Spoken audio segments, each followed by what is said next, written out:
আসসালামু আলাইকুম।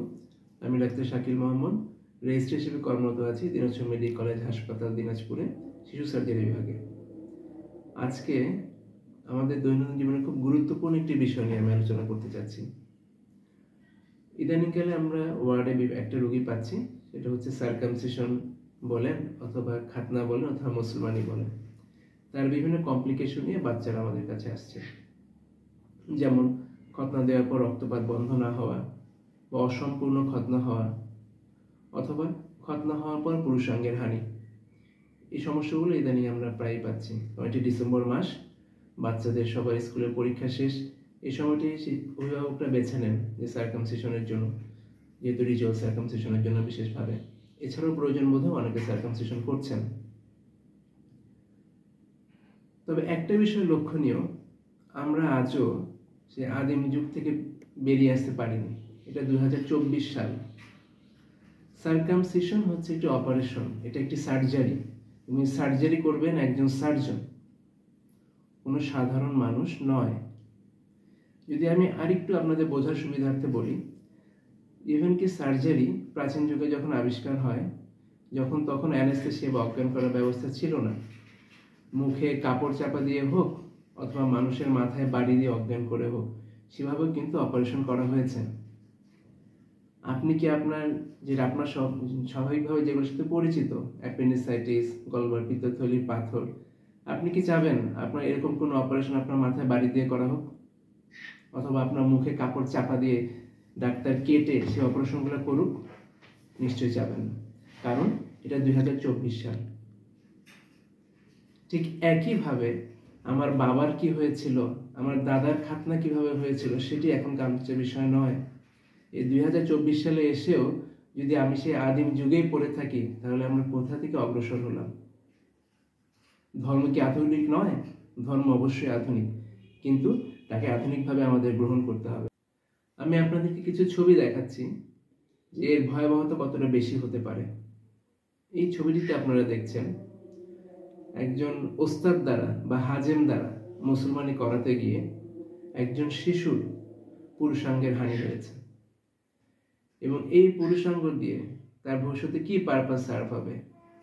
হয়তো আমরা খুব বড় জোর তার যে প্রস্রাব করার কাজটা, যে সে ঠিকভাবে প্রস্রাব করতে, সেটা হয়তো আমরা সুনিশ্চিত করতে পারবো, কিন্তু আপনি কি একবারও ভেবে দেখেছেন সে কি কখনো বাবা হতে পারবে?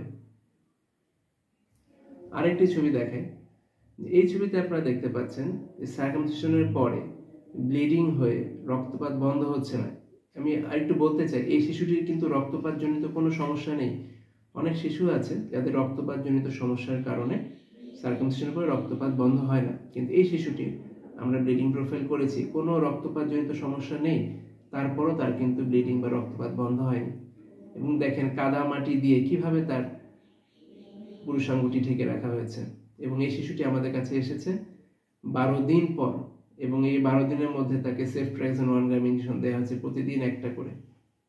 রোগীর লোক আমাকে বলেছে তারা গরু খাসি জবাই দিয়েছে, এবং এই পিছনে গত 11-12 দিনে তাদের 15,000 টাকা খরচ হয়েছে। কিন্তু তাদের পরিবারে বা আত্মীয়ের মধ্যে ডাক্তার থাকে, হয়তো অনেক সুশিক্ষিত বা ডাক্তারও কেউ থাকতে পারে, তারপরও তারা কিন্তু সেই ওস্তাদ বা হাজেমের কাছ থেকে বের হয়ে আসতে পারেন নাই। আপনি যদি, যখন মানুষ চিন্তা করছে রকেট উৎক্ষেপণ করে সেটা কিভাবে আবার গ্র্যাব করা যায়, সেই যুগে আপনি এসে যদি এখনো সেই ওস্তাদের ভরসাতেই থাকেন, তাহলে আপনি আজও আধুনিক হতে পারেননি। আপনি শুধু হাতে একটি স্মার্টফোন নিয়েছেন, মোবাইল ফোনে যোগাযোগ করছেন, কিন্তু যে যুগে ফোন ছিল না সেই যুগ থেকে আপনি বের হতে পারেননি। আপনাদের হয়তো বিভিন্ন কারণে ভয়ভীতি কাজ করে যে একজন সার্জনের কাছে যাব, সে তো আমার বাচ্চাকে অজ্ঞান করে অপারেশন করবে বা সার্কামসিশন করবে। এ নিয়ে হয়তো অনেক কিছু আপনারা শুনেছেন, কিছু ধারণা, কিছু ভুল ধারণা, যার অধিকাংশই হচ্ছে অতিরঞ্জিত। সেজন্য আমি বলতে চাই, হয়তো ভীত হওয়ার কোনো কারণ নেই। যেমন কোনো কিছুর নিশ্চয়তা নেই, হয়তো বা আপনাকে কোনো কিছুই 100% গ্যারান্টি দিতে পারবে না। তবে আপনি যখন একজন চিকিৎসকের কাছে যাবেন, তিনি তার শতভাগ চেষ্টা করবেন আপনার সন্তানের ভালোর জন্য।